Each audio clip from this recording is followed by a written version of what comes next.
How to use one name on Facebook. Hello everyone, this is Sabrina here to help you today. So without any further ado, let's get right into the video. So first, open your preferred browser and then search for blank text. Now open this and then you will find invisible character. Now simply tap on copy to clipboard. After that, launch your Facebook application. Then go to the menu bar,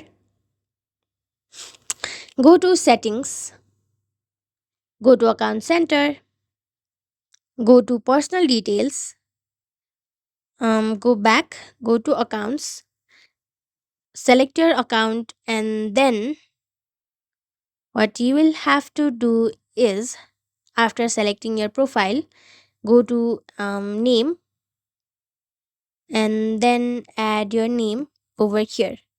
So, yeah, that's how you do it. Thank you for watching this video. Make sure to like, share, and subscribe to our YouTube channel. If you got any questions, comment them down and I'll catch you in the next one.